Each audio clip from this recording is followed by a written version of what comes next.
Premier flash, les Chemical Brothers avec Brothers Gonna Work It Out. Attention, ce n'est pas un nouvel album officiel des Chemical Brothers. Ce n'est pas une compilation de leurs chansons non plus. Le duo fait des remixes très souvent pour d'autres artistes et c'est ce qu'on retrouve sur cette compile. Il y a 23 chansons en tout qui ont été réunies, mixées, etc. sur 5 pièces vraiment. Donc tout est mixé, tout s'enchaîne. On se croirait dans une discothèque. Il y a quelques-unes de leurs chansons quand même aux Chemical Brothers, mais il y a des groupes assez obscurs comme The Ultraviolet Catastrophe, aussi Love Corporation et des trucs plus intéressants comme Manic Street Preachers et Spiritualized. Mais c'est vraiment une compilation sous forme de méga mix. Moi, je vous avoue que ça me plaît pas vraiment.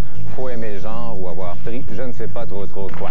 Ensuite, il y a le nouveau disque de Rialto. C'est un groupe britannique aussi. C'est leur premier disque éponyme, c'est-à-dire qu'il n'y a pas de titre. C'est considéré bien alternatif en Amérique du Nord, Rialto, mais ça l'est vraiment pas. C'est commercial, c'est du Britpop très accessible, fort agréable, très inspiré des années 60 et c'est bonbon, go-go. C'est un terme qu'on n'utilise pas, le go-go, mais je suis sûr que ça va revenir à la mort d'un de ces jours. Une production, réalisation, devrais-je dire, très léchée. C'est le guitariste qui l'a fait avec des petits violons, etc.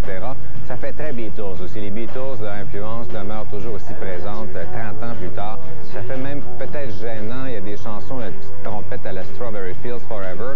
C'est pas extrêmement original, mais c'est quand même agréable comme album. Et si vous aimez ce genre de musique-là, vous ne gaspillerez pas votre argent, vous allez sûrement l'aimer. Si vous aimez des groupes comme Pulp, aussi Suede et Blur. Et on a un clip qui joue à la courbe une fois de temps en temps, qui est une chanson super accrocheuse, qui s'appelle Monday Morning 519. Compilation qui s'appelle Swing Music for the Modern Hepcats. Alors, c'est la folie de la musique swing, du moins c'est ce qu'on prétend. Alors, ne vous imaginez surtout pas que Cherry Poppin' Daddies ou Squirrel Nut Zippers ont inventé quelque chose. Le swing, ça vient d'après la Première Guerre mondiale, les années 20-30. Donc, vos arrière-grands-parents dansaient sur de la musique swing.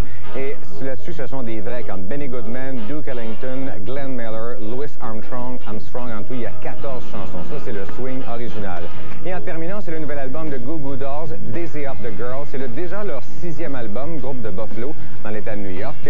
Le disque a fait son entrée la semaine dernière au numéro 17 aux États-Unis, ce qui est quand même bien. C'est jamais un groupe qui m'a vraiment impressionné. Ils sont capables d'écrire de bonnes chansons. Moi, j'aime bien les 2 premières sur le disque, mais là, en écoutant, à un moment donné, 13 chansons, variations sur le même thème, ça se ressemble pas mal, ça vient long un peu.